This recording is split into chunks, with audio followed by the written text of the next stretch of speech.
Good day mga ka-sports natin dyan. Quarterfinals, isa malalaglag, isa papasok sa semifinals. Farm Fresh Foxies ayaw rin magpaawat. Syempre, Creamline Cool Smashers, mainit rin ang kanilang tagpo sa unang set pa lamang.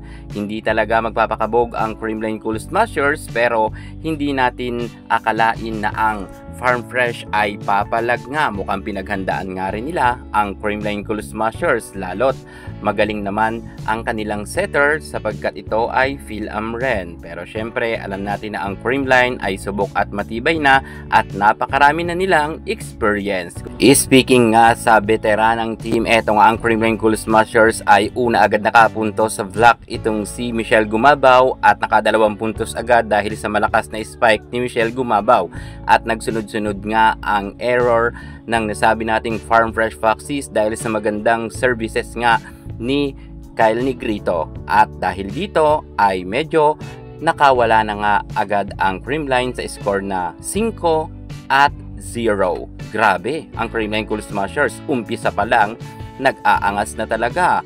5-0 na nga ang kanilang scores. Kinakailangan talagang mag-adjust ang Farm Fresh, lalot mahina nga ang kanilang first ball. At kita naman natin na loaded talaga ang nasabi nating services nga ni Negrito, at hirap na hirap ang receiver ng Farm Fresh Foxies. 5-0 na agad ang score.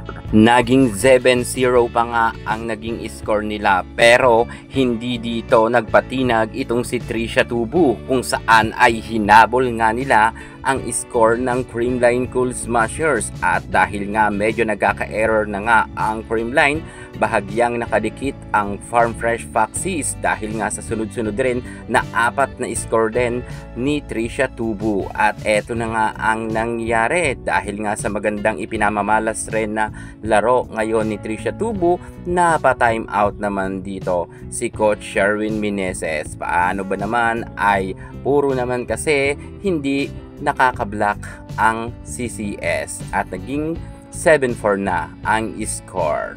Grabe rin talaga, nilalaban rin ng Farm Fresh at gusto rin ata nila makapasok sa semifinals. Pero syempre naninigurado na si Coach Sherwin kung kaya nag-time out na muna siyang mabilisan. Very effective naman ang naging time out ng Creamline Cool Smashers sapagkat kita naman natin na kahit sabihin natin na mainit ito sa loob ng court si Trisha Tubu, ay ma-error naman ang kanilang mga services. Nagka-error nga itong si Tubu at nag-error pa ang kanilang isang service specialist, kung kaya nakalamang dito ng todo ang Creamline. Bumalik nga sa 5 ang kalamangan dahil sa magandang ipinapamalas rin ng Creamline sa opensa at depensa. Gemma Galanza umiinit na at super effective ngayon si Gemma sa loob ng court. Grabe, lakas pa rin pumalo ni Gemma.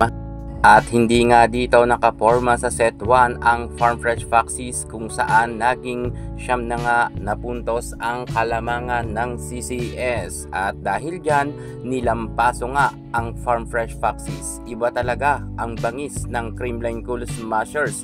100% sila talaga ang papasok sa semifinals. Umaayon nga sa Creamline Cool Smashers ang pagkakataon. Congratulations sa CCS. Panalo nga sila kontra sa Farm Fresh Foxies.